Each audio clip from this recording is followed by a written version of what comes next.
That was a great win for the Greene Trojans on Saturday afternoon against the Whitney Point Eagles. We're here with Dave Gorton, Cole Browning, and Dan Treadwell. And we're going to get the cat out of the bag early. Didn't have Coach Paskey this week, and that must be a difficult week for you guys. We'll start with you, Cole. And just was there any talk about trying to dedicate this game to Coach Paskey today? Yeah, we all talked about it. We wanted this win to be for him, and we played well, and it was good for him. So. Coach Gorton, how does one go about being the interim coach for a game like this during a week that was for the Greene Trojans?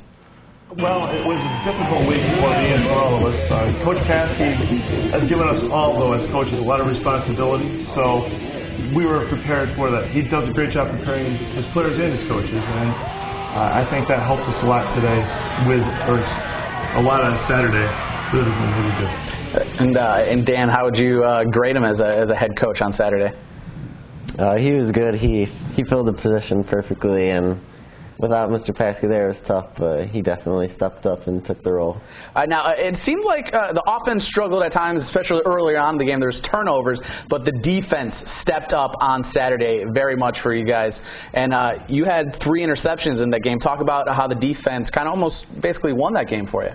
Yeah, we put them in good field position a couple times, and our defense stepped up, put pressure on the quarterback, and all around played a great game. We can't forget about the offense as well. You had 2 touchdowns in this game, and when the offense needed to get things done, Cole, you and the offense really did get things done. Yeah, we did a pretty good job with it. I'm impressed, and I mean, it was a tough week, but we battled hard, and we did pretty good. This upcoming week for the playoffs, you need some help. You need to get a win against Norwich. Your rivals, the Sydney Warriors, they got a win against you guys a few weeks ago. They're in the driver's seat. They control their own destiny.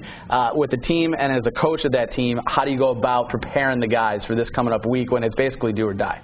Well, we know that Norwich is a tough opponent, and one thing that's always been true of these kids is they prepare every week, no matter who's on the schedule, and they take care of their own business. Unfortunately, we put ourselves in a bad position with our loss to Sydney, but we're hoping to take care of the controllables and control those, go ahead and beat Norwich, and then hope that somehow New York Valley, who I think is a good team, very capable team, they've got some great backs and a strong line.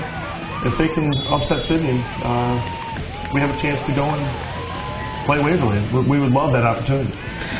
Being leaders on this team, Dan, I'll start with you. How do you go about next week? And you want to make the playoffs each and every year. How do you go about maybe being as a player and a leader on this team, getting your guys ready? We just have to keep continuing to practice hard and know that we are controlling our fate as well by winning each game. That's basically going to be like a playoff game for you guys next week, Cole. Is there any extra jitters when you go into a big game like that? Yeah, there are, but we handle them pretty well, and they seem to come out pretty fast, so we should be all right for it, I'm hoping. Well, it was a great win against the Whitney Point Eagles, guys. I thank you very much for coming in to the studios here. The Greene Trojans need some help next week, but this week they got the job done. Sans Coach Paskey. He's a Michigan man, though. I like that about him, so I'll give him a shout-out. Go Blue. Thanks, guys, very much for coming into the studio this week.